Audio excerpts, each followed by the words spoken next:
Kalau kita bercakap, tak guna akal, main cakap lepas, dengan ada niat, dan yang bercakap tu tahu orang yang dengar ada bertujuan untuk sesuatu, laporan polis telah dibuat, biarlah polis siasat, tu saja. Sebab mulut badan binasa. Faham tak maksud dia? Kenapa orang dulu-dulu cakap ni, zaman tok-tok kita bercakap, betul tak? Dia mengingatkan kita, sebab mulut badan binasa. Maknanya, saya nak betulkan saya cakap, semua orang tak faham. Baca Twitter saya, baca kenyataan saya. Pertama sekali, kerajaan berbincang.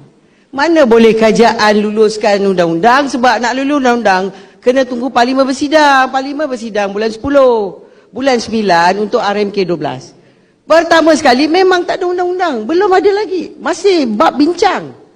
Kerajaan bincang kerana 3R ni bukannya tak ada kebebasan untuk bercakap, bersuara dalam negara Malaysia. Dalam Malaysia, ikut perlembagaan, hak bersuara tu, bawah perkara 10, boleh bercakap. Tak ada masalah nak cakap pasal raja boleh, bangsa boleh, agama boleh, semua boleh cakap. Tapi jangan bercakap dengan niat provokasi. Jangan bercakap dengan niat untuk menimbulkan kebencian, untuk menimbulkan fitnah. Sebab dalam negara yang pelbagai bangsa dan agama, ada beberapa perkara yang sensitif. Itu saja. Hari ini kita ada undang-undang yang dah wujud. Undang-undang tu undang-undang jenayah, Akta Hasutan, Kanun Keseksaan, Akta Komunikasi dan Media, Akta Mesin Cetak dan Penerbitan. Undang-undang tu dah cukup dah. Kalau kita bercakap, tak guna akal, main cakap lepas, dengan ada niat, dan yang bercakap tu tahu orang yang dengar ada bertujuan untuk sesuatu, laporan polis telah dibuat, biarlah polis siasat, tu saja. Kalau disabit ke, dituduh ke, tertakluk kepada pendakwa, tertakluk pada mahkamah. Bila pula kita kata kerajaan dah buatkan undang-undang ni? Saya berkata bahawa kabinet berbincang. Ini adalah juga kebebasan kita sebagai orang politik untuk bersuara. Maknanya saya ni sebagai ahli parlimen Pengerang, Tok Mak Maslan, ahli parlimen Pontian, tak boleh bercakap. Sebab kita ni orang UMNO, orang BN, semua kita tak bercakap. Kalau dia daripada parti lain, dia boleh bercakap. Parti BN, parti UMNO tak boleh bercakap. Dia cakap semua betul. Kita cakap semua salah. Dia je bersih, kita je kotor. Kita kluster mahkamah, dia bukan kluster mahkamah. Apa ni? Relax lah brother. Takkan itu pun tak boleh guna akal bahawa kebebasan bersuara bererti kalau kita bercakap, orang berkritik tu hak dia lah, tak setuju dengan kita. Tak ada masalah. Tetapi yang tidak boleh bercakap isu bangsa, agama, raja dengan niat provokasi, itu tak boleh. Sebab undang-undang yang saya sebut tadi, 4 undang-undang, ingat. Akta Mesin Cetak Penerbitan, Akta Komunikasi dan Media, Akta Hasutan, Kanun Keseksaan dah ada dah. Kalau kita bercakap niat provokasi, menimbulkan kebencian, kemarahan, pergaduhan, sebab kita tahu mungkin orang akan marah, orang akan naik angin, naik amok. Bila laporan polis dibuat, kertas siasatan dibuka, polis siasat, pendakwa raya nilai siasatan dan mendapati kemungkinan merasakan adanya satu fakta kes, boleh diberikan tuduhan, biarlah polis jalankan tugas. Salah ke tu? Salah ke tu, saya nak tanya. Saya tak lihat ini sebagai satu perkara yang salah. Itu sebabnya saya nak beritahu kat tuan-tuan, perempuan, saudara dan saudari. Ingat tak pepatah Melayu? Sebab mulut badan binasa. Faham tak maksud dia? Kalau tak faham, tanya Mak Maslan lepas ni. Mungkin dia ada pantun untuk kenapa, sebab mulut badan binasa. Kenapa orang dulu-dulu cakap ni, zaman tok-tok kita bercakap, betul tak? Dia mengingatkan kita, sebab mulut badan binasa. Maknanya, ada orang yang boleh terlampau provokasi dengan kenyataan kita yang dia akan melakukan sesuatu. Kita tak tahu.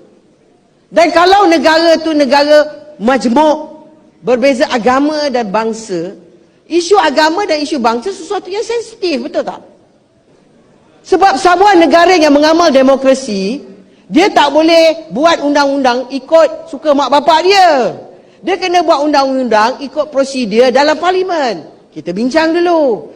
Lepas kita bincang, kita bawa kepada mesyuarat kabinet untuk setuju dengan dasar. Setuju tak setuju? Lepas tu bila dah setuju, kita bawa ke Jabatan Peguam Negara untuk rangkakan undang-undang tu. Lepas itu, dah rangka, dah setuju, kita bawa ke Parlimen, kita bincang pula dengan ahli-ahli Parlimen yang mewakili rakyat semua blok. Contohnya undang-undang Akta Lompat Parti, kita berbincang dah berapa bulan. Undang gangguan seksual bertahun-tahun tak jadi-jadi. Kenapa ya? Lagi fake news, ingat tak masa dulu sejak menteri kita buat undang-undang fake news. Berbulan-bulan, bertahun-tahun tak dapat selesai. Kemudian kita selesaikan. Hari ini dalam perbincangan isu kewarganegaraan, masih dalam perbincangan, betul? Orang ni marah, orang tu marah, orang ni suka, orang tu tak suka, itulah proses demokrasi. Tapi takkanlah sebab marah sangat pada kerajaan, bercakap sikit pun kita, kabinet telah berbincang dan berkemungkinan kita nak menilai sama ada nak buat, itu pun orang marah. Woi, mana boleh cakap, oh soalan apa ni tak ada demokrasi. Apa sah yang tiba-tiba dah macam dia pula yang nak kena disiasat. Dia apa yang dia takut sangat? Kalau kita tak buat salah, tak perlu nak takut. Ingat saya kata, undang-undang dah ada. Kita hanya nak tengok apa yang berlaku ialah kerana undang-undang yang ada, undang-undang jenayah. Kemungkinan perkara ini berlaku dalam tahun 2023 dalam negara kita, bukan kerana dia tidak faham undang-undang, tetapi dia melihat apa yang dicakap bukan satu jenayah. Faham tak? Mungkin dia kata, takkan saya tak boleh cakap, saya kan rakyat Malaysia, saya berhak nak bercakap pasal bangsa saya, pasal agama saya, pasal gaji saya. Tapi yang dia perlu diingatkan, freedom of speech, balancekan dengan apa yang disebut sebagai hate speech, kebencian. Jadi kita kena balance benda ni sebab dia tak boleh dalam situasi yang mana terlampau kebebasan tu 100% sampai dia tak dapat menilai kebebasan dia tu boleh menimbulkan kemarahan. Faham tak? Kedua, saya bagi contoh. Pernah tak kita dengar cerita kadang-kadang cerita orang Melayu lah. Betul? Sebab mulut Badan Minasa pun kita dah dengar. Betul? Kita semua dah dengar kan? Mungkin kita faham lah. Pernah tak kita dengar orang Melayu naik amok? Pernah tak dengar? Kadang-kadang kat kawasan kampung tiba-tiba, pakcik tu naik angin lah. Kita cakap pasal apa? Oh, dia naik angin lah sebab kita cakap pasal anak dia. Ada kan orang macam tu? Engkau cakap lagi sekali siap. Engkau cakap lah. Engkau berhenti lah. Ingat tak? Kadang-kadang bila mak ayah kita kan marah kita dulu kan macam tu. Siap, engkau cakap lagi aku sepak lah. Ingat tak?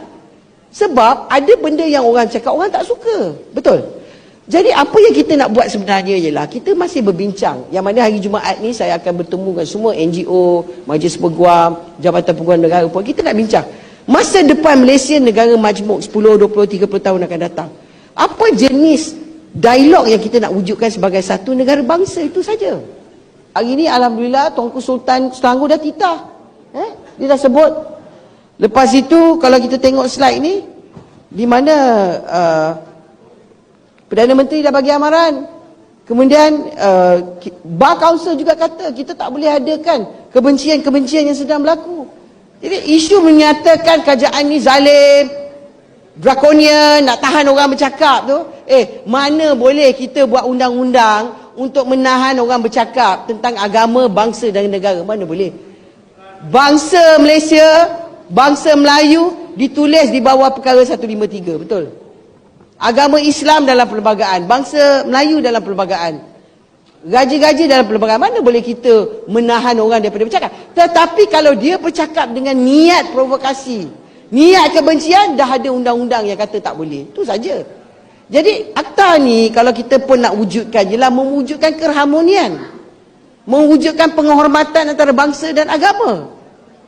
Yang perlu kita lihat, adakah mereka yang melanggar dikenakan dalam bahasa Datuk Zaidi faham lah yang disebut sebagai, Datuk Zaidi tak ada, yang disebut sebagai kuasai kriminal, maknanya macam compound. Itu sebab apa ni, pendekatan-pendekatan baru yang banyak negara majmuk melihat. Kita masih pada tahap perbincangan, Ramdan. Tak ada kena-mengena lah. Cakap pasal undang-undang hari ni, besok ada undang-undang. Ni bukan negara ala-ala komunis. Nak buat undang-undang kat Malaysia kena pergi ke Parlimen. Wakil rakyat boleh bincang. Sekarang ni pembangkang ada lebih kurang 80 lebih. Bahaslah, marahlah, jeritlah. Kalau tak setuju tak ada masalah. Lepas tu undi demokrasi kan. Itu sajalah saya nak cakap setakat ni. Terima kasih.